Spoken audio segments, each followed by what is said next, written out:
ఇప్పుడు మనం చూసాము అంటే మేషంలో ఏమీ లేదు. అంటే ఏ గ్రహం లేదనమాట. సంచారం ఎక్కడ జరుగుతోంది అంటే వృషభ రాశిలో మనకి ఓకే. మార్స్ సంచారం, at the same time Jupiter సంచారం జరుగుతోంది. అలాగే మీనంలో మనకేమో రాహు సంచారం జరుగుతోంది. మనకి కుంభంలో శని మోస్ట్ ఇంపార్టెంట్. అంటే ఏంటి, కుంభ శని ఉన్నాడు, అట్ ద సేమ్ టైం రిట్రోగ్రేడ్లో ఉన్నాడు, అంటే వక్రించి ఉన్నారనమాట. ఓకే. అలాగే మనం చూసాము అంటే మిథునంలో లేరు, కర్కాటకం నుంచి మనకి బుధుడేమో కిందకి దిగాడు. అంటే ఏంటి, లియో సింహానికి దిగి ఉన్నాడనమాట. కానీ సన్ సంచారం అక్కడ మనకు కర్కాటక రాశిలో జరుగుతోంది. ఓకే. ఇదే నెల second half of this month మనకి సింహానికి వెళ్తున్నాడు అనమాట. కానీ మోస్ట్ ఇంపార్టెంట్ ఇంకోటి ఏంటంటే ఈ నెలాఖరిని, ఆగస్ట్ నెలాఖరిని మనకి బుధుడు ఉన్నారు కదా, బుధుడేమో రిట్రోగ్రేడ్ అయ్యి మళ్ళా కర్కాటక రాశికి వెళ్తున్నాడు అనమాట. ఓకే. సో 2 రిట్రోగ్రేడ్ ప్లానెట్స్ ఉన్నాయి ఇప్పుడు మనకి. ఒకటేమో శని, ఇంకోటేమో మనకి బుధుడు. అలాగే మనం చూసాము అంటే మనకి శుక్రుడు కూడా, శుక్ర గ్రహం కూడా మనకి ఎక్కడుందంటే మనకి లియో అంటే సింహంలో ఉందన్నమాట. ఈ నెలాఖరికి కన్యకి వెళ్తోంది. కన్యలో ఎవరున్నారు, కేతు ఉన్నాడు. కేతు వీనస్ కలిసి వస్తున్నాయి అనమాట. ఇవి మేజర్ సంచారాలు ఇవి. ఇవన్నిటిని బట్టి మనం ఏంటంటే ద్వాదశ రాశుల గురించి మాట్లాడుకుంటూ ఉంటాం. సో ఫస్ట్ ఎప్పుడు మనం మాట్లాడుకునేది ఏంటంటే మేషరాశి. సో ఎప్పుడు మనం చెప్పేది ఏంటి, కొన్ని రాసుల వారిగా బాగుంటుంది, కొన్ని రాసుల వారిగా అంత బాగుండదు. కానీ అన్ని మిశ్రమమే. అంటే ఏంటి, బ్యాలెన్స్ చేసుకోవాలి, చెప్పుకోవాలన్నమాట. సో మిథున రాశి వాళ్ళకి మనం చూసాము అంటే 12వ ఇంట్లో మనకి జూపిటర్ సంచారం జరుగుతోంది. సో వీళ్ళకి ఖర్చు అనేది చాలా విపరీతం, చాలా విపరీతంగా ఖర్చు అవుతుంది. అది ఎందుకు ఖర్చు అవుతుందో కూడా తెలియదు అనమాట. ఖర్చు నీళ్ళలా ఖర్చు అవుతూ ఉంటుంది. అలాగే ఏంటంటే 11వ లార్డ్ కూడా 12వ ఇంట్లో పడ్డాడు, సో కుజుడు. సో ఈ రెండు ఉన్నాయి. అట్ ద సేమ్ టైం మనం చూసాము అంటే ఈ రాశికి అధిపతి అయిన బుధుడు ఎక్కడున్నాడు, 3వ ఇంట్లో ఉన్నాడు. సో కొంచెం కష్టకాలం ఆగస్టు వీళ్ళకి అని చెప్పుకోవాలన్నమాట. అట్ ద సేమ్ టైం ఏంటంటే శ్రమ పడే ఒక యోగం అనేది కనిపిస్తోంది. కానీ వీళ్ళకి ప్లస్ పాయింట్ ఏంటంటే స్టూడెంట్స్కి, ఈ రాశిలో ఉన్న స్టూడెంట్స్కి చాలా బాగుంటుంది. వాళ్ళకి కావాల్సిన యూనివర్సిటీస్ వస్తాయి. అలాగే కాంపిటేటివ్ ఎగ్జామ్స్లో వాళ్ళు చేసేవాళ్ళు కానీ గవర్నమెంట్తో పాటు పని చేయించుకోవాలి అంటే తప్పక వాళ్ళకి పనులు జరుగుతాయి. గవర్నమెంట్తో జాబ్ రావాలి అని కూర్చున్న వాళ్ళందరికీ కొంచెం వెలుగు కనిపిస్తుంది. ఎందుకంటే కాంపిటేటివ్ ఎగ్జామ్స్ అంటే అదే కదా. సో వాళ్ళందరికీ స్టూడెంట్స్కి మాత్రం చాలా బాగుంది. అలాగే ట్రావెలింగ్లో కూడా కొంచెం శ్రమ అనేది అధికం అని చెప్పుకోవాలన్నమాట. సో ట్రావెలింగ్ అప్పుడు మాత్రం పేపర్స్ అన్ని కరెక్ట్గా పెట్టుకుని కరెక్ట్ టైంకి వెళ్ళడం అనేది ఇంపార్టెంట్. అంటే ఏంటి, నేను చెప్పేది ఏంటంటే టైం పాటించడం అనేది ఎక్స్ట్రీమ్లీ ఇంపార్టెంట్, ఎస్పెషలీ ఈ నెల. ఎందుకంటే హెల్త్ అనేది కాపాడుకుంటూ రావాలన్నమాట.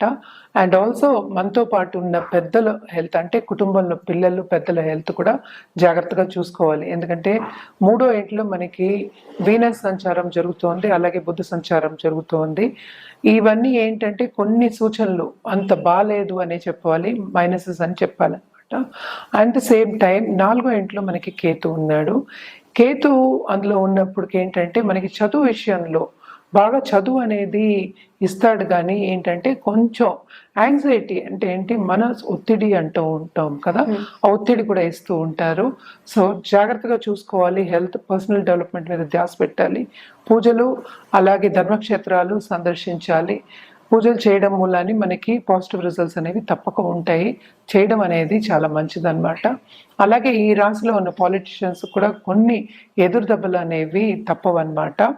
అండ్ ఆల్సో కొత్తగా బిజినెస్ స్టార్ట్ చేయాలి అనే వాళ్ళు ఈ నెల వద్దనే చెప్తాం. Second half of this month పర్వాలేదు, ఎందుకంటే సన్ సంచారం జరగబోతోంది. 2nd నుంచి 3rdకి వస్తున్నాడు కనుక, థర్డ్ లార్డ్ 3rd హౌస్లో ఉంటాడు కనుక కొంచెం క్రియేటివ్గా ఉంటారు.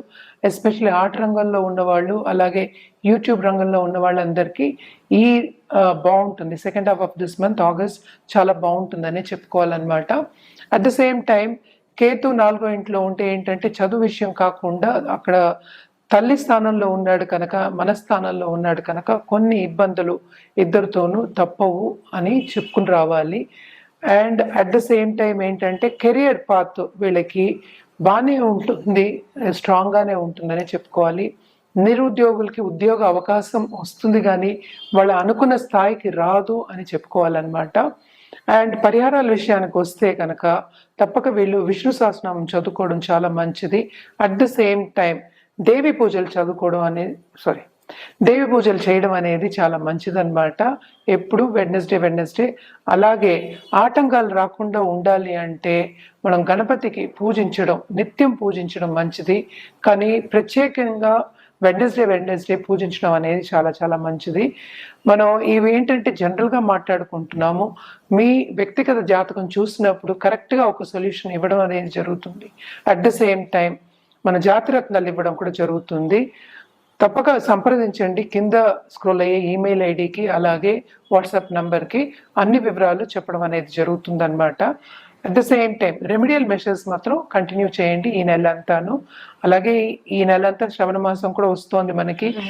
బాగుంటుంది. పూజలు చేస్తే ఏంటంటే పాజిటివ్ రిజల్ట్స్ అనేది మీకు కనిపిస్తాయి అన్నమాట. తప్పక చేయండి. కర్కాటక రాశి వాళ్ళకి బాగుంటుందని చెప్పుకోవాలి. ఎందుకంటే ఈ రాశిలోనే మనకి సన్ సంచారం అంటే సూర్య సంచారం జరుగుతోంది. సో సెకండ్ లార్డ్ కూడానే ఉన్నారు కనుక డబ్బు సంపాదించే ఛాన్సెస్ ఎక్కువ కనిపిస్తున్నాయి. అంటే ఏంటి, సంపద వచ్చే ఛాన్సెస్ ఎక్కువ కనిపిస్తున్నాయి. అలాగే ఏంటంటే మనకి గురు సంచారం కూడా చాలా మంచి సంచారం ఈ రాశి వాళ్ళకి. ఇక్కడ మైనస్ ఏంటంటే అర్ధాష్టమ శని ఉంది. రాంగ్. దీంట్లో మైనస్ పాయింట్ ఏంటంటే అష్టమ శని జరుగుతోంది. కానీ శని ఏమో రిట్రోగ్రేడ్ లో ఉన్నారు, 8వ ఇంట్లో ఉన్నారు కనుక ఈ నెల బాగుంటుంది. చాలా వీళ్ళకి చాలా ఎంజాయ్ చేస్తారని చెప్పుకోవాలి, హ్యాపీగా ఉంటారని చెప్పుకోవాలన్నమాట. ఏ విషయాల్లో అంటే కెరియర్లో విస్తరింపు అనేది జరుగుతుంది. తప్పక వీళ్ళకి స్థానచలనం అనేది ఉంటుంది. At the same time increment వచ్చే ఛాన్సెస్ కూడా ఎక్కువ కనిపిస్తున్నాయి అన్నమాట. బాగుంటుందని చెప్పాలి. అలాగే నిరుద్యోగులకి ఉద్యోగ అవకాశాలు వస్తాయి. అడ్జస్ట్మెంట్ ఇష్యూస్ అనేవి కొన్ని ఉంటాయి కానీ చాలా ఎంజాయ్ చేస్తారు, ముందుకు సాగుతారనే చెప్పుకోవాలి. At the same time investment రంగంలో ఉన్న వాళ్ళకి కూడా డబ్బు వచ్చే ఛాన్సెస్ ఎక్కువ కనిపిస్తున్నాయి. కొన్ని జాగ్రత్తలు చెప్తాం. ఎందుకంటే మనకి 7th లార్డ్ 8th లో ఉన్నాడు, 8th లార్డ్ కూడా అయ్యాడు అనమాట. అంటే శని రిట్రోగ్రేడ్ లో ఉన్నాడు కనుక వీళ్ళ పార్ట్నర్స్ కూడా బాగుంటుంది. పార్ట్నర్షిప్ బిజినెస్ కూడా విస్తరిస్తుంది అని చెప్పాలి. Second half of this month ఏంటంటే మనకి సన్ అంటే సూర్య సంచారం జరగబోతోంది. అంటే ఓన్ హౌస్కి వెళ్తున్నాడు అనమాట. అలాగే బుధ సంచారం జరుగుతోంది, మళ్ళీ కర్కాటకానికి వస్తోంది. రిట్రోగ్రేడ్ అయి వస్తున్నాడు కనుక అప్పుడు మిశ్రమంగా ఉంటుంది అని చెప్పాలన్నమాట. First half of this month బాగుంటుంది. ఇందాక నుంచి నేను అదే చెప్తున్నాను. 3rd హౌస్ లో మనకి కేతు ఉన్నాడు కనుక క్రియేటివ్ ఫోర్సెస్ లో కొన్ని ఆటంకాలు వచ్చే ఛాన్సెస్ ఉన్నాయి.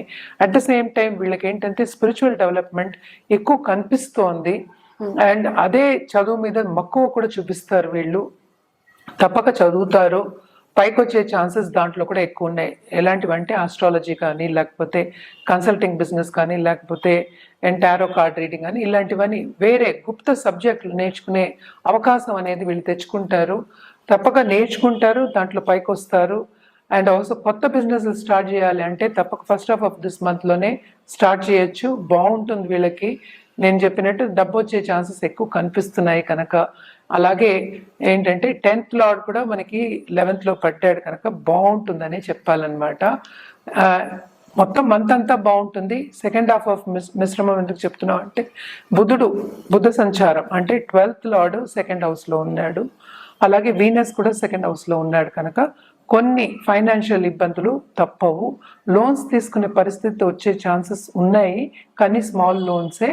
అట్ ద సేమ్ టైం ఏంటంటే మనకి ఖరీదైన వస్తువు అంటే ప్రాపర్టీస్ అంటే ఏంటంటే స్థిరాస్తులు కొనుక్కునే ఛాన్సెస్ కూడా ఎక్కువ కనిపిస్తున్నాయి.